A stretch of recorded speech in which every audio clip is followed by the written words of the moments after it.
There's a lie we've been sold about rebellion, that it looks loud, that it looks reckless, that it avoids responsibility.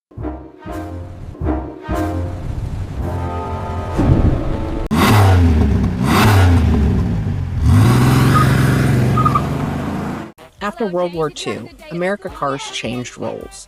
They stopped being toys, they became tools. Families were expanding, suburbs were spreading, and daily life needed something dependable, something invisible. Station wagons filled that role perfectly. But beneath the wood grain trim and the roof racks, there was a secret hiding in the chassis. Cars like the Chevy Nomad didn't just look like performance cars, they shared their DNA. Same heavy-duty frame, same small block V8 options. In some cases, the wagons were actually better at the limit. The extra weight over the rear axles meant better traction. Heavy-duty leaf springs meant they didn't squat, they launched. Nobody looked at a wagon and assumed speed. And that assumption created an opening. Ford followed with wagons like the Country Squire. Long roof, full-size V8, plenty of torque, but no reputation. These cars didn't attract attention. They disappeared into driveways, school pickup lines, and suburban routines, and that invisibility mattered. Because performance isn't only about horsepower, it's about expectation. And the wagons had none. At a stoplight, pressure reveals the truth. When the guy in the GTO looks over and smirks at the car seat in the back window, he's already lost because he's racing a ghost. While muscle cars were screaming for attention, something quieter was happening. Family wagons had three advantages: strong frames, large engines, and zero reputation. Take the Dodge Cornet wagon. Underneath the grocery getter exterior lived the B-Body, the same bones that carried the Charger and the Super B.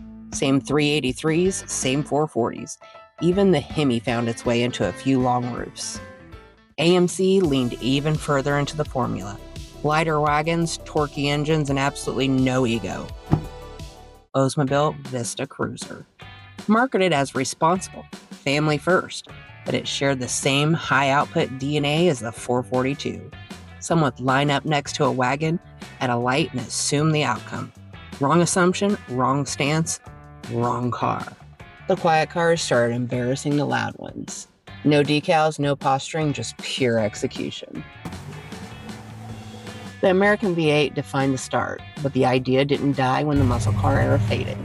The philosophy moved across the ocean and got sharper. The Volvo 240 turbo wagon took the torch.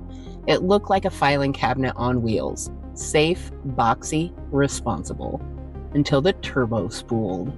It was overbuilt, underpromised, and capable of humiliating sports cars that looked far more serious. Then the concept reached its final form, the AMG Hammer Wagon. Executive restraint on the outside and a hand-built V8 masterpiece underneath. No shouting, no explanation, just total capability. Across decades, the same truth kept appearing. Responsibility and rebellion were never opposites. They were simply different ways of applying power. Next time you see a long roof in the lane next to you, don't look at the luggage rack, look at the tires.